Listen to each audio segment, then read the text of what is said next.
Bonjour tout le monde! Alors aujourd'hui, on va commencer le pas à pas que je vous avais promis lorsque j'ai publié mon dernier vlog. Donc, je suis prête. J'ai préparé mon croquis. On ne le voit pas bien, mais on va voir tout ça tout à l'heure plus en détail. Mes tests de couleurs sont faits. C'est bien réfléchi dans ma tête là, comment je vais faire le dessin. Le dessin en question, ça va être une théière en cuivre. Ça va vous donner l'occasion de faire du métal. C'est une question que j'ai souvent, ça, comment faire du chrome, peu importe le type de métal, de l'étain, de l'or, du cuivre. C'est pour ça que j'ai décidé de commencer par ça. J'ai pris une photo. La photo, c'est une photo libre de droit, bien entendu. Là, je ne prends pas... ceux qui me suivent depuis un bon bout de temps, ils savent que je n'utilise pas de photos non libres que je prends comme ça par hasard sur Internet. Là, je fais des recherches pour avoir des photos qui sont accessibles et qui sont libres de droit d'auteur. Donc, comme c'est pas en direct, je veux pas que ça soit trop long, je veux pas que ça soit ennuyant. De toute façon, j'ai pas toujours de choses à dire, donc pas le mal là, que je vais remettre des petits bouts en accéléré là, pour faire avancer les choses, mais je voudrais pas faire des... J'aime mieux en faire plusieurs petits que quelques-uns qui sont beaucoup trop longs et qui peuvent être un peu, je dirais, un peu moins intéressants à écouter. On va pouvoir regarder ça plus en détail. Je vais m'installer, puis on va pouvoir commencer à dessiner. Donc, voici le croquis de mon dessin. Là, mon carton, c'est du artboard de Canson Illustration. Il est beaucoup trop grand. Je vais le couper quand le dessin va être terminé. J'ai préparé également mes couleurs. Donc, les voici parce que je vais commencer. Bon, je ne ferai pas de fond en tant que tel, mais ici, ma théière, elle flotte pas dans les airs quand même, donc elle est sur une espèce de poêle en fonte, là, de cuisinière. Je vais commencer par ça. Pourquoi? Parce que moi, commencer directement mon sujet, le problème que j'ai avec ça, c'est qu'un coup que mon sujet est fait, quand je suis satisfaite, terminer par le fond ou les éléments je dirais, moins importants, je perds mon intérêt et c'est là que je risque de faire moins attention à ce que je dessine et de tout gâcher mon dessin parce que j'ai voulu aller trop vite, parce que mon dessin, la partie qui m'intéressait est déjà faite. Alors, je commence par les parties que je considère comme étant moins intéressantes. Souvent, c'est le fond ou encore c'est les éléments là, alentour de mon sujet principal. Donc, voici la liste des couleurs utilisées pour faire cet élément sous la cuisinière. Donc, vous pouvez voir que la majorité, ce sont presque tous, c'est-à-dire des Prismacolor premiers. Ça ne veut pas dire que c'est obligatoire d'être fait avec cette marque de crayon-là. Ça peut être n'importe quelle marque, ça n'a aucune importance. C'est sûr que si vous voulez obtenir sensiblement les mêmes couleurs que moi, ça oblige à faire une espèce de conversion. Je peux vous aider peut-être au niveau de la conversion, là, si vous avez les mêmes marques que moi. J'ai des Coloursoft de Derwent. J'ai également des des Polychromos de Faber-Castell. J'ai des Pablo de Caran d'Ache. J'ai les Luminance de Caran d'Ache. Et j'ai aussi les Derwent Lightfast. Donc, si vous avez ces crayons-là, je peux vous aider là peut-être à faire les conversions pour trouver sensiblement, ça sera jamais tout à fait exact, là, mais sensiblement les mêmes couleurs que ce que j'ai choisi pour les Prismacolor, pour cet élément-là.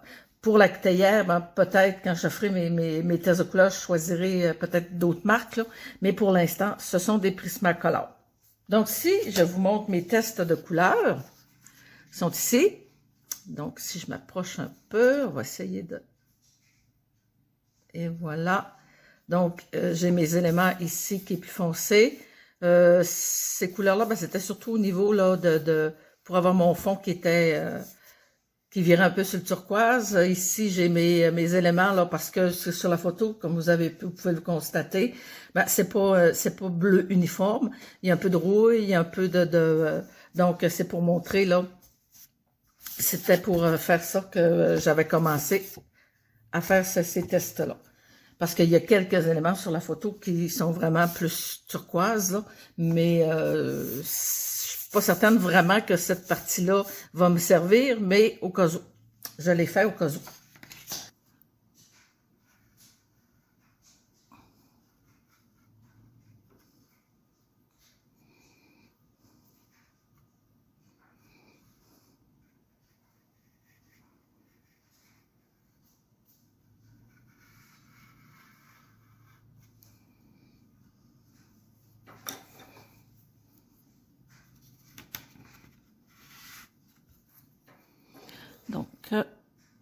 je commence par la partie foncée des ronds. J'essaie de pas trop appuyer sur mon crayon.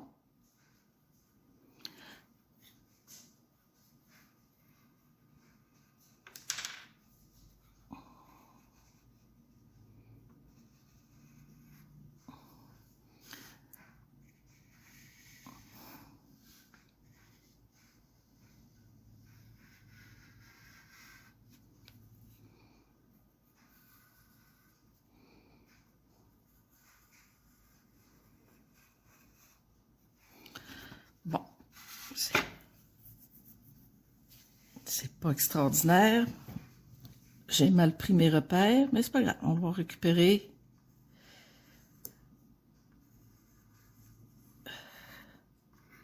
le mieux possible. Il y aura moyen d'arranger ça.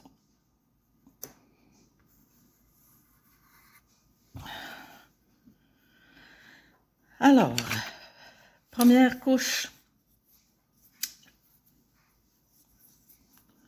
J'y vais avec le 1033, donc le orange minéral. Je vais faire ma petite démarcation.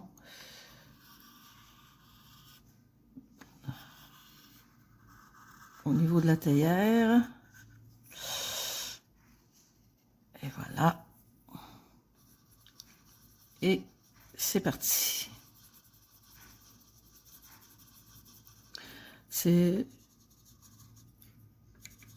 À cette étape-ci, je ne mets pas presque pas de pression, très peu de pression, comme je fais d'habitude là pour mes premières couches.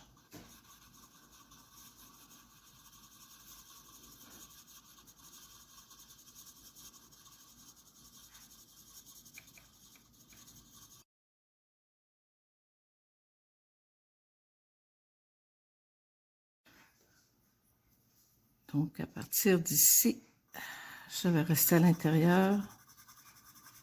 Je vais à peine déborder de ma ligne parce que les couleurs vont être différentes.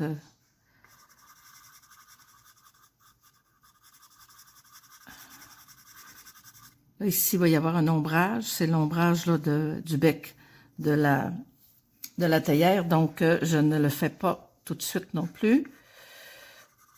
Parce que c'est pas tout à fait les mêmes couleurs.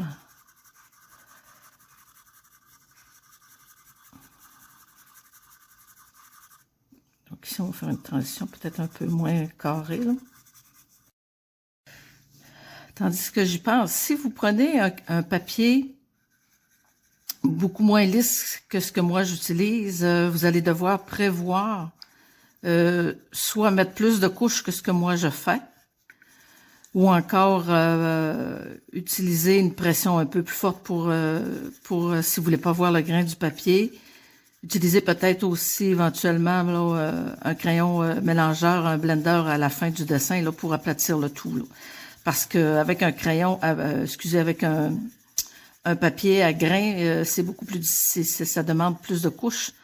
Si vous voulez pas voir le grain du papier, mais il va falloir à ce moment-là là, prévoir des alternatives. Si vous voulez garder si vous utilisez la même couche, le même nombre de couches que moi, par exemple.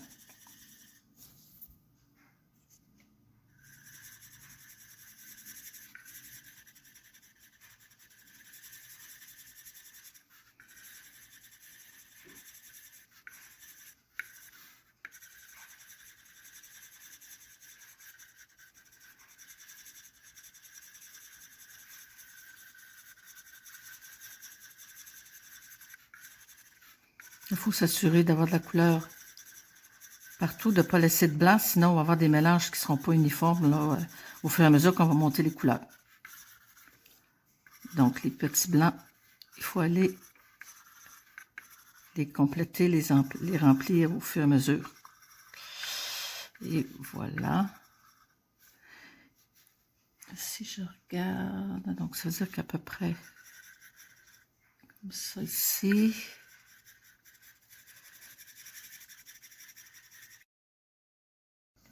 Alors, je poursuis ma première couche avec le 1088 de Prismacolor qui est le turquoise. Toujours avec une couche légère.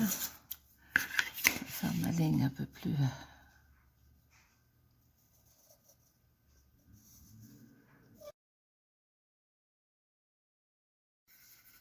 Bon, ici, pour faire une transition pas trop nette, on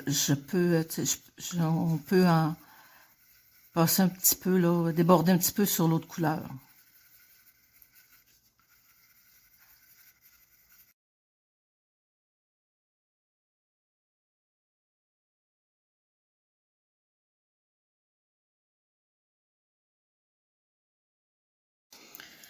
Et voilà, notre première couche est faite.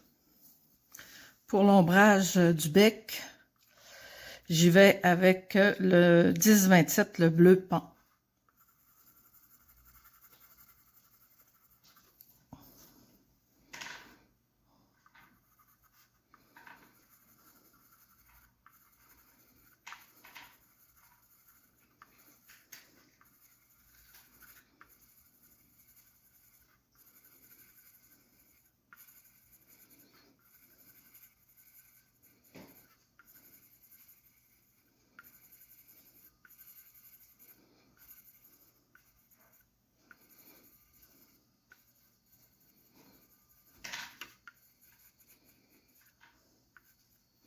Et voilà, nous avons notre première couche de réaliser. Pour la deuxième couche, avant de commencer toute la couleur, je vais faire commencer l'ombrage qui est sous la théière pour délimiter un peu là. Parce que si j'attends de faire à la fin, ben, probablement que la couleur accrochera pas. Fait que je commence à en faire une partie là dès le départ pour pouvoir, au fur et à mesure que je vais monter mes couleurs, avoir mon ombrage. Maintenant, je vais corriger un peu parce qu'ici on voit bien que c'est pas tout à fait égal. Là, c'est pas pour ça je vais tourner mon dessin. C'est pas nécessairement là très droit, mais il faut quand même que ça se tienne un peu là. Je vais me donner une petite...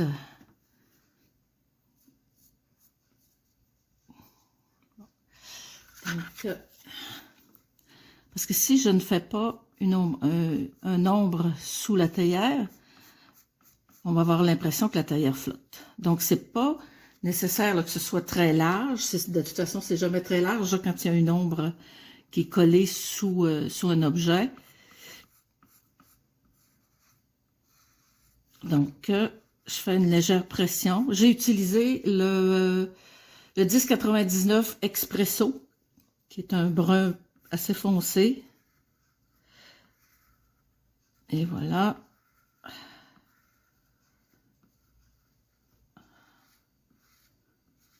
Comme vous pouvez voir, là, j'avais pas fait le croquis là, pour ça. J'y vais un peu à l'œil.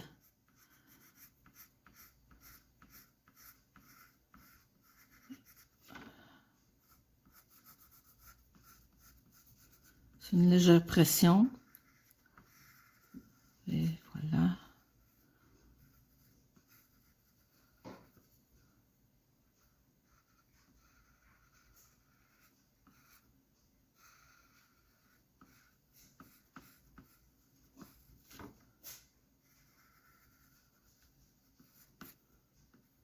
C'est quand même assez bien comme ça. Je vais le laisser peut-être un peu plus jusqu'ici. Comme ça. Donc, et voilà, on remet le dessin à l'endroit. Et maintenant, je fais ma deuxième couche. Je reviens avec mon crayon 945 Terre de Sienne. Et j'y vais avec une légère pression. Enfin, c'est juste un peu plus que la première pression. La première couche, excusez.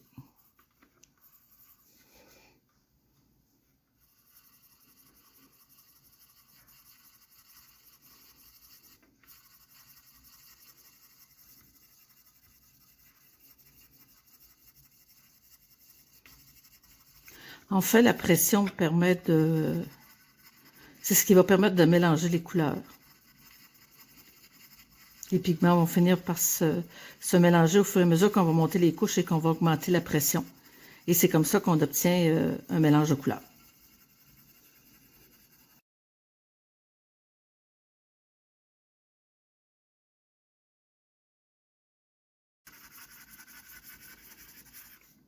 Bon, ici, je continue où l'ombrage. Je l'ai fait dans un bleu parce que l'ombrage était à base de bleu. Donc, c'était pour faire sortir un peu plus le bleu, mais ce ne sera pas... je ne vais pas la dessiner uniquement en bleu.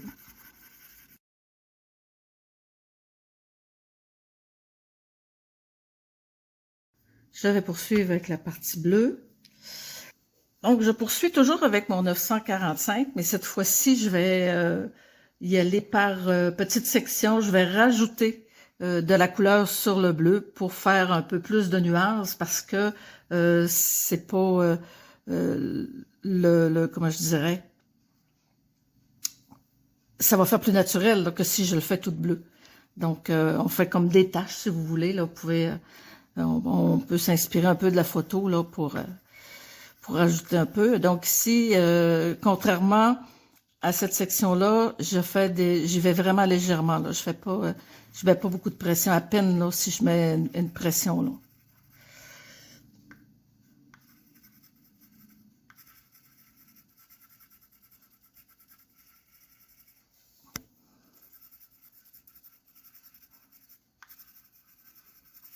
Et ici, c'est pas grave là si on remplit pas tout l'espace. S'il reste des sections là qu'on n'a pas, que ça reste bleu, c'est pas grave. Justement, ça va même bien faire.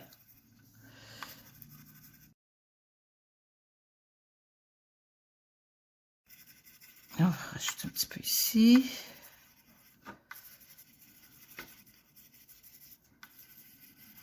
J'y étais de façon très aléatoire, là. J'ai suivi à peine la photographie. J'en ai même mis plus, oui, j'en ai même mis un petit peu plus, là, que...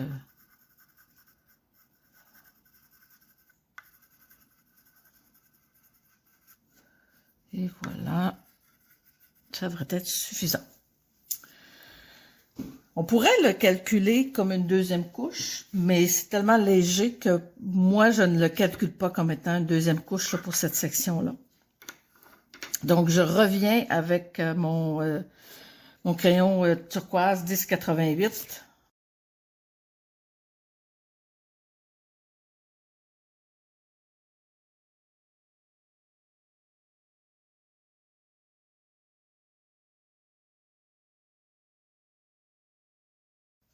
Alors, c'est tout pour cette semaine, pour cette première partie de cette vidéo de pas à pas. J'espère que ça vous donne le goût de dessiner au crayon de couleur.